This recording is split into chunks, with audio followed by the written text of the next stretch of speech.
반갑습니다. 오늘은 창세기 37장 요셉의 삶을 살펴보려고 합니다. 말씀을 듣는 중에 작은 응답과 큰 확신을 갖는 목대 공연하시기를 주님으로 축복합니다. 우리는 부분만 보고 허우적대는데 하나님은 우리의 전부를 보고 인도하시지요. 하나님은 택하신 당신의 백성이 거룩한 땅에서 거룩한 백성으로 구별되어 하나님의 나라를 이루어가기를 원했습니다. 아브라함과 이삭과 야곱은 약속의 땅에서 이루어야 할 목적이 있었습니다. 민족을 이루어 온 세계에 제사장의 나라가 되어야 하는 사명이 있었습니다. 그러나 거룩한 민족으로 이루어져야 할 거룩한 백성이 가족 단위를 벗어나기도 전에 그 가나안 땅의 그 우상과 그 문화에 젖어가는 모습을 보며 하나님께서는 큰 틀을 계획하시고 세우게 됩니다. 거룩한 백성들이 세상에 물들지 않고 거룩하게 구별되어 한 민족을 이룰 수 있는 적합한 땅을 물색하게 되었으니 애굽의 고센 땅은 토질이 우수하다는 표현으로 주목하면서 창세기 45장에서부터 47장까지 걸쳐 8번이나 언급하는 것을 보면 이 지역이 약속의 땅의 일부는 분명히 아니지만 하나님의 계획의 그 일부였음이 분명합니다. 하나님은 이 일을 계획하시고 이루시고자 이집트를 구명정같이 사용하셔서 야곱 가족을 인도하시고 이집트 나일 삼각주 북동부에 위치한 비옥한 고센 지역에 정착시키고자 계획하시고 가장 앞서 요셉을 먼저 보내게 되니 그냥 보내지 않고 형들에 의해 노예로 팔려가게 되는 요셉의 모습이 오늘 본문의 모습입니다. 오늘 본문 37장부터 요셉 이야기가 시작됩니다. 그리고 창세기 50장 맨 끝에 가서 요셉이 죽고 끝이 납니다. 거의 다 요셉 이야기로 가득 차 있죠. 그런데 이상한 것은 요셉이 팔리면서 이어져야 할 이야기가 갑자기 끊기고 중간에 38장의 유다 이야기가 뜬금없이 나옵니다. 왜 그럴까요? 지금 요셉이 이렇게 팔려가야 하는 이유를 이 유다를 통해서 보여준 것입니다. 38장은 유다의 그 가나안 땅에서의 그 벌어지는 그의 삶의 단편을 보여주고 있습니다. 아브라함 가족이 가나안 사람의 우상 숭배적 그 사고와 관습에 동화되기 시작했다는 것을 여실히 보여주는 천박한 이야기입니다. 그래서 요셉을 보내야만 했다는 하나님의 마음을 나타내주고 있는 것이죠. 38장 1절에 보시면 유다가 자기 형제들로부터 떠나 내려가서 아둘람 사람 히라와 가까이 하니라. 유다가 거기서 가나안 사람 수아라는 자의 딸을 보고 그를 데리고 동침하니 12절에 그의 친구 아둘람 사람 히라와 함께 딥나로 올라가서 자기의 양털 깎는 자에게 이르렀더니 하나님께서는 일찍이 이 가나안 사람들과 통혼하지 말라 하셨는데 아주 자연스럽게 하고 있습니다. 그리고 양털 깎는 날은 가나안 땅의 우상 숭배적 축제의 날입니다. 그런데 유다가 아주 자연스럽게 그것에 동참합니다. 그러니까 지금 이 요셉이 이렇게 애굽에 팔려가야 하는 이유를 말씀해 주고 있는 것입니다. 그 첫 번째 이유가 요셉을 통해 하나님의 거룩한 백성으로 아브라함의 후손을 잘 보존하는 것이고, 두 번째는 약속의 땅에 널리 퍼져 있는 이 우상 숭배로부터 그들을 격리시키기 위한 것이었습니다.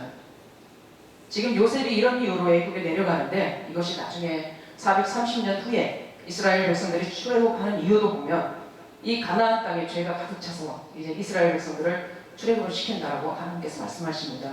창세기 15장 16절에 보시면 내 자손은 4년 만에 이 땅으로 돌아오리니 이는 아모리 족속의 죄악이 아직 가득 차지 아니함이니라. 그러니까 430년 만에 이스라엘을 출애굽시켜야 하는 이유는 이 가나안 땅에 이제 죄가 가득 차서 저들을 진멸하고 약속의 백성 이스라엘 백성들을 이 약속의 땅에 정착시키자 한다는 것입니다. 그러니까 지금 이 이스라엘 백성들을 가나안의 악으로부터 피할 수 있고 또 애굽의 문화와 우상에도 물들지 않는 그런 큰 민족을 이룰 수 있는 그런 장소가 딱 고센 땅이었던 것입니다. 한 가족이 내려가 한 민족을 이룰 수 있는 곳, 이러한 그 하나님의 그 큰 틀의 계획 속에 족장에 메뚜를 쓰고 중심이 된 요셉은 가장 앞장서서 애굽으로 팔려 내려가야만 했으니 그가 가는 길이 매우 험난하지요. 첫 번째 주제의 특징은 요셉의 고난입니다. 요셉은 채색 옷을 입고 아버지의 편애를 받기 위해 17살까지 성장하다가 17살에 꿈을 꿉니다. 철없이 꿈 얘기를 형들에게 했던 요셉은 형들에게도 미움을 받아 아버지의 심부름으로 양을 치고 있는 형들에게 왔다가 갑자기 형들에 의해 채색 옷이 벗겨지고 구덩이에 빠졌다가 애굽으로 내려가는 미디안 상인들에게 인신매매가 되어 하루아침에 노예 신세가 되어 팔려가고 있습니다. 우리는 예수님을 믿고 살지만 도저히 해석이 안 되는 큰 폭풍이 우리 인생에 닥칠 때가 있습니다. 여러분, 고난은 당하는 것입니다. 고난 당하는 것이 내게 유익이라. 고난은 선택이 아니라 당하는 것입니다. 아멘. 예고하고 오는 것이 아니라 어느 날 갑자기 당하는 것이기에 그 고난을 당하는 사람은 너무나 힘들고 버겁습니다. 축복은 오랫동안 쌓고 준비해도 올지 말지 하는데 이 고난은 예고 없이 옵니다. 선택의 여지 없이 옵니다. 고난 자체는 선택일 수 없지만 고난의 결과는 선택일 수 있습니다. 그러므로 누군가의 고난을 함부로 판단해서는 안 되는 것이죠. 아멘. 욥기에서 욥을 보십시오. 하루아침에 고난을 당하죠. 자녀들이 모두 죽고 재산이 다 날아가고 온몸에 악창이 나서 기와장으로 뚝뚝 붓고 있는 그런 환경 가운데, 그 처참한 환경 가운데 그 새 친구가 와서 뭐라고 합니까? 정죄합니다. 네가 죄 받아서 그런다 라고 정죄합니다. 하나같이. 하나님은 친구들의 말이 틀렸다고 말씀하십니다. 세상 사람들은 고난이 닥치면 운명이라 합니다. 운명을 믿고 살기에 그들은 운명이라 합니다. 그러나 우리는 하나님의 섭리를 믿고 사는 사람들입니다. 그 고난 속에 있는 하나님의 섭리를 보기에 우리는 함부로 말할 수가 없는 것입니다. 요셉은 어떠했겠습니까? 17살, 한참 사춘기 때죠. 중3이나 고1 정도 된 그런 나이에 고난을 당합니다. 그가 입었던 채색 옷이 벗겨지고, 이 채색 옷은 색동옷이 아닙니다. 이 소매와 길이가 긴 옷인데요. 정장입니다. 종교에 의미가 있습니다. 다들 소대나시와 같이 짧은 옷을 입고 일하는데 혼자만 긴 옷을 입고 있으니 표시가 확 나는 것이죠. 이것은 일하지 말라는 의미도 있지만 족장의 후계자라는 의미도 포함되어 있습니다. 그러니 형들이 볼 때 아버지의 사랑도 독차지하지만 아버지의 재산까지도 다 요셉에게 갈 것 같아서 미운데 철없이 꿈 얘기까지 했으니 형들의 시기와 질투심이 극에 달해 결국 죽이기까지 합니다. 여러분, 최초의 살인이 어디에서 일어납니까? 예배 자리에서 일어납니다. 가인과 아벨 보십시오. 시기와 질투심은 이렇게 형제까지 죽입니다. 요셉은 형들의 시기와 질투심에 채색옷이 벗겨지고 구덩이에 던져집니다. 이것은 죽었다라는 의미인데요. 구덩이에 물이 없었다라고 하는데 이 의미는 서서히 죽어간다는 것입니다. 물이 있었다라면 얼마 지나지 않아 죽었을 텐데 구덩이에 물이 없었다라고 합니다.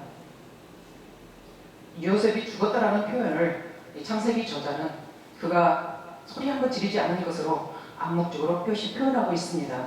왜 소리 지르지 않았겠습니까? 형님들 살려주십시오. 형님들 살려주십시오. 했겠죠. 그런데 한마디도 나오지 않습니다. 그리고 구덩이에 던져졌는데 그 옆에서 음식을 먹고 있는 형제들로 표현하고 있는 것입니다. 하나님은 이렇게 하나님의 뜻을 이루기 위해 쓰시는 자들에게 그 첫 번째 관문은 죽이시는 것입니다. 내 자신의 자아를 철저하게 죽이시고 내 안에 있는 모든 것들을 다 죽이십니다. 종이 누구입니까? 내 주장을 말할 수 있습니까? 그럴 수 없죠. 종으로 만들기 위해 철저하게 죽이십니다.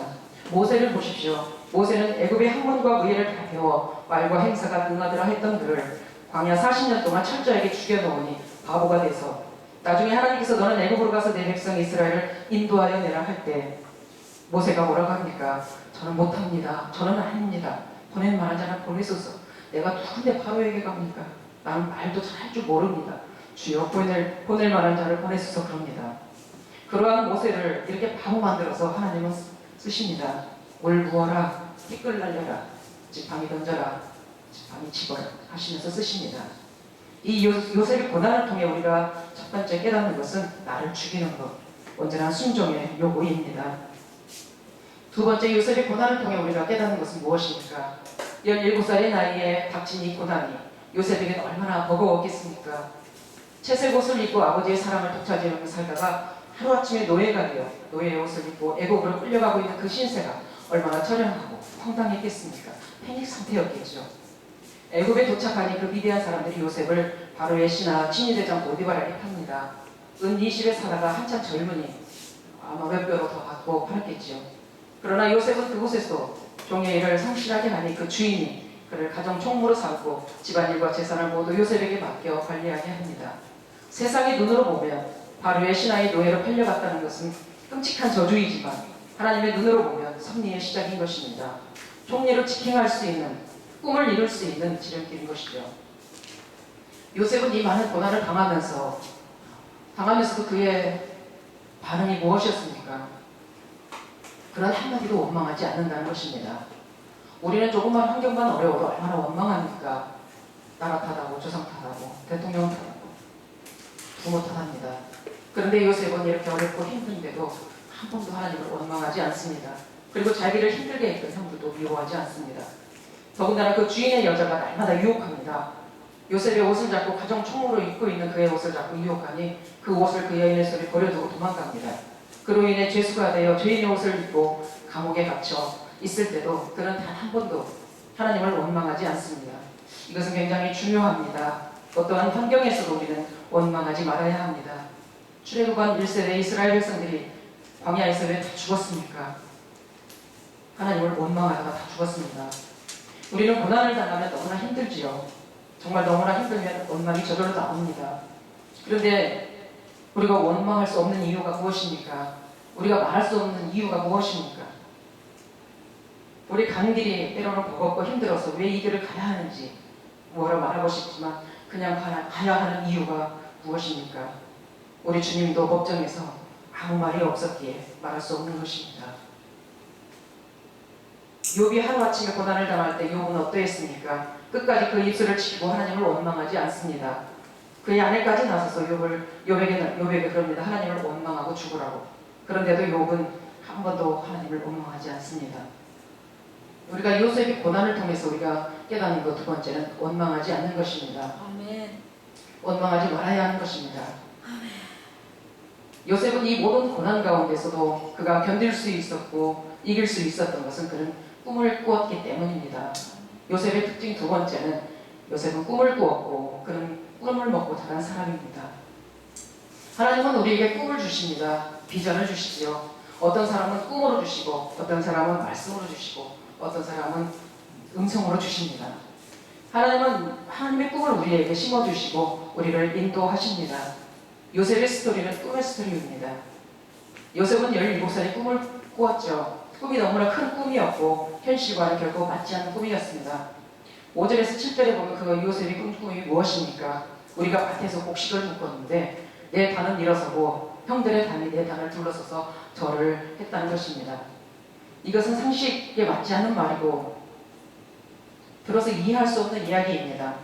하나님의 꿈은 일반적으로 사람들이 이해하지를 못합니다. 이것은 미래에 일어날 일에 대한 암시이기 때문이죠. 요셉의 꿈은 그의 생애의 예고한 것과 같은 것입니다. 또 절을 받는다는 것은 그가 통치자가 돼서 절을 받는다는 의미인 것이죠. 그런데 그 꿈을 들은 형제들이 그 꿈을 너무나 정확하게 해석하고 있습니다. 8절에 보시면 그 형들이 그에게 이르되 내가 참으로 우리 왕이 되겠느냐 우리를 다스리게 되겠느냐 합니다.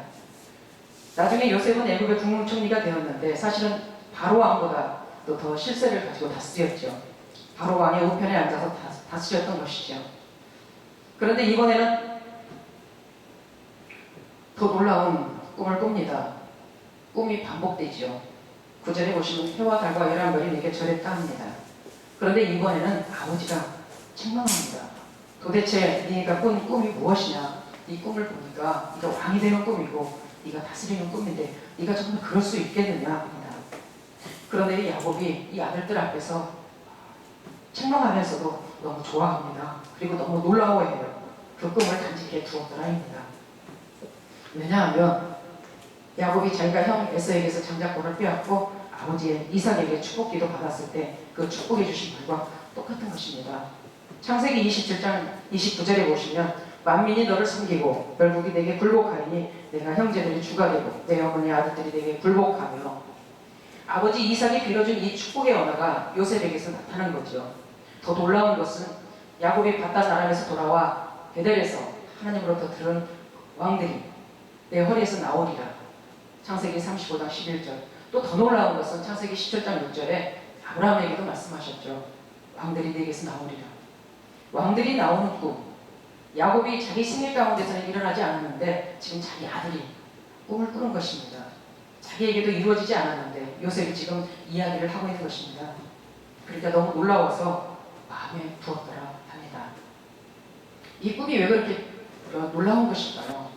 꿈은 미래를 창조하는 재료이기 때문입니다. 우리의 과거는 변화시킬 수 없어요. 그러나 미래는 얼마든지 바꿀 수 있습니다. 어떻게 해요? 하나님의 꿈을 통해서 역사하죠. 꿈이 우리의 미래를 만들어갑니다. 또 꿈은 불가능을 가능하게 하는 능력이 됩니다. 요셉이 목동인데 그 당시에 왕이 된다는 것은 말이 안 되죠. 그런데 하나님이 그 꿈과 함께 하시니 그 불가능이 가능하게 되는 것입니다. 꿈의 크기가 문제의 크기를 결정합니다. 꿈이 클수록 원한이 큽니다. 문제의 크기가 기적의 크기를 만들어낸다고 하죠. 큰 기적은 큰 문제에서 오고 작은 기적은 작은 문제에서 옵니다. 여러분, 하나님은 그 믿는 자 속에서 역사하시고 꿈꾸는 자 속에 역사하십니다. 이 세상은 믿는 자와 꿈꾸는 자가 움직이는 것이죠. 왜냐하면 꿈을 통해 하나님의 뜻을 이루기 때문입니다. 요셉의 꿈을 보면 정치가인 것 같지만 깊이 들어가 보면 정치가가 아니라 그의 꿈은 하나님의 꿈을 이루는 꿈이었습니다. 하나님의 뜻은 생명을 구원하는 것이었죠. 어떤 생명을 구원하기 위해서일까요? 형제들의 생명을 보존하고 형제들의 후손의 생명을 보존하는 것이었는데 그 형제 중에 하나가 유다죠. 그리고 유다의 후손 중에 하나가 예수님이 오시는 거죠. 예수님이 왜 유다의 후손으로 오셨을까요? 루벤이 아니라, 루벤은 그 성모와의 관계로 예수님의 계보를 잇는 장자의 자리에서 이탈되고 시몬과 레위는 피를 많이 흘렸죠. 세겜 사람들을 많이 죽였죠. 야곱의 유언대로 홀이 유다를 떠나지 아니하며 치리자의 지팡이가 그 발 사이에서 떠나지 아니한다는 유다에게서 예수님이 오신 거죠. 하나님은 꿈꾸는 자를 높이시기 전에 성장하고 성숙하기를 원하시며 먼저 떨어뜨리십니다. 아주 철저하게 떨어뜨리시죠. 구덩이에 떨어뜨리시고 감옥에 떨어뜨리시고 하나님은 올라오기 전에 먼저 내려가게 하십니다. 그리고 광야에서 그 인격의 근육이 튼튼하고 부드럽게 만드시죠. 인생의 들판은 인격의 근육이 튼튼해지고 영성의 무기를 날카롭게 만든다 하죠. 만약에 하나님이 쓴 사람이 광야를 통과하지 않았다면 그것은 모조품입니다. 가짜일 가능성이 많아요. 하나님의 사람은 반드시 고난이 있어요. 모세도 다윗도 요셉도 광야를 다 통과했습니다. 하나님은 시련의 강을 통과할 때 꿈꾸는 자와 함께 하십니다. 믿음의 사람은 꿈 넘어 꿈을 봅니다. 우리가 요셉을 좋아하는 이유가 무엇일까요? 그가 국무총리가 된 것 때문에 좋아할까요? 아니죠. 국무총리는 인류 역사상 보면 수없이 많지만 우리가 요셉에게 놀라운 관심을 갖는 것은 그가 꿈 넘어 꿈을 꾸었기 때문입니다. 요셉은 그 꿈을 통해서, 이 꿈의 성취를 통해서 이제 하나님의 뜻을 발견합니다. 마지막으로 요셉의 특징은 옷입니다. 요셉은 17살 때까지 그의 아버지가 입혀준 채색옷을 입고 자랐습니다. 그러나 17살에 꿈을 꾼 후로 그는 다양한 옷을 입게 되니 처음 아버지가 입혀주셨던 채색옷을 입었었는데 그 형들이 이제 시기와 질투로 그 옷을 찢어버리고 노예의 옷을 입게 됩니다. 그 노예의 옷을 이제 그 주인 보디발이 자기 집의 재산을 총괄하는 총무의 옷으로 갈아입힙니다. 그런데 그 안주인이 그 총무의 옷을 벗겨버리죠. 그리고 제수의 옷을 입습니다. 그런데 하나님께서 꿈을 통해 그 제수의 옷을 벗기시고 세마포 옷을 입히십니다. 요셉은 이 세마포 옷을 입은 후에 요셉은 이 하나님의 뜻을 깨닫게 됩니다. 이 꿈을 이룬 후에 그는 깨닫고서 이렇게 고백합니다. 창세기 45장 5절에 하나님께서 생명을 구원하시기 위해 나를 당신들보다 먼저 보냈다라고 고백합니다. 하나님께서 요셉을 통해 이루기를 원했던 것은 국무총리가 아니라 그 형제들의 생명을 보존하는 것이었죠. 유다의 후손으로 예수님이 오시고 그 예수님이 오셔야만이 인류가 구원받는 하나님의 그 뜻이 이루어져 가는 것이기 때문입니다. 이 요셉의 이야기는 요셉의 이야기가 아니라 하나님의 스토리입니다. 하나님은 드라마 작가이시고 하나님은 재단사이십니다. 하나님은 패션 디자이너세요. 가장 먼저 가죽옷도 지어 입히셨죠. 아담과 하와가 죄를 짓고 부끄러워 나뭇잎으로 가리려 할 때 해가 뜨면 그 나뭇잎이 말라 부끄러움이 드러날까봐 가죽옷을 지어 입히시죠.